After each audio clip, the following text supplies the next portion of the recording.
Bizim bugünkü dersimizin izahı olacaq 1-ci Qarabağ müharibəsi. 1-ci Qarabağ müharibəsi 1991-94-cü illərə aid edir. 1991-ci ilin sentyabrında artıq ermənilər Dağlıq Qarabağda qondarma bir rejim yaratdılar. Qondarma Dağlıq Qarabağ Respublikasını. Eyni vaxtda da 1991-ci il sentyabrında Azərbaycan tərəfi həm Müdafiə Nazirliyi yaratdı, oktyabr ayında Silahlı Qüvvələrin yaradılması haqqında fərman, noyabr ayında isə sərhəd boyu bölgələrdə ermənilər təmas xəttində özünün müdafiə batalyonları, yəni hərbi hissələr yaradıldı. 1991-ci ilin sonları, 92-ci ilin əvvəllərində hərbi əməliyyatlar başladı. 1992-ci ildə yanvar ayında ermənilər Kərkicahan, Malıbəyli və Qusçular kəndlərini tutaraq Xocalı və Şuşanı mühasirəyə alırlar. 1992-ci il yanvarında Şuşanı mühasirədən çıxarmaq üçün Daşaltı əməliyyatı keçirilir, uğursuz olur. Bundan sonra 1992-ci il 25 fevralda məlum Xocalı faciəsi baş verir. 1992-ci il mart ayının 25-də Milli Qəhrəman titulu təsis edilir.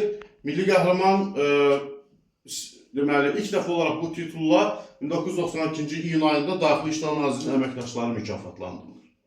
1992-ci iyun ayında Əbülfəz Elçibəy hakimiyyətə gəldikdən sonra görülən tədbirlər ordunun müdafiə qüdrətini artırdı və 1992-ci ayında uğurlu hərbi əməliyyatlar keçirildi. Bu əməliyyatlar nəticəsində Goranboyun işğal olmuş hissələri azad edildi, Ağdərə rayonunun mərkəzi ələ keçirildi, yəni azad edildi.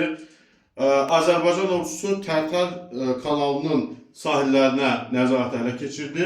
1992-ci ilin avqustunda ermənilərin Azərbaycanda yeganə anklav olan Başkənd azad edildi. Yəni, anklav ermənilərə məxsus olan Gədəbəy rayonunda yerləşən bir kənd var da, Başkənd, Ermənistanın anklavı sayılırdı, o azad edildi. 1992-ci ilin sonlarına etibarən cəbhədə vəziyyət dəyişməyə başladı və 1993-cü ilin əvvəllərində artıq ermənilər Kəlbəcər istiqamətində hücumlar həyata keçirdilər.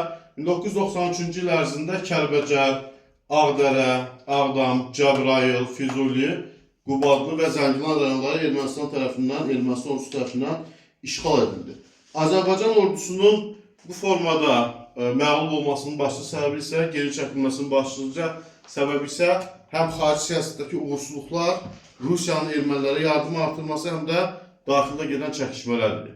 1993-cü il iyun ayının 15-də Heydər Əliyev Milli Qurtuluş Hərəkatının nəticəsində hakimiyyətə gəldikdən sonra tədbirlər həyata keçirir.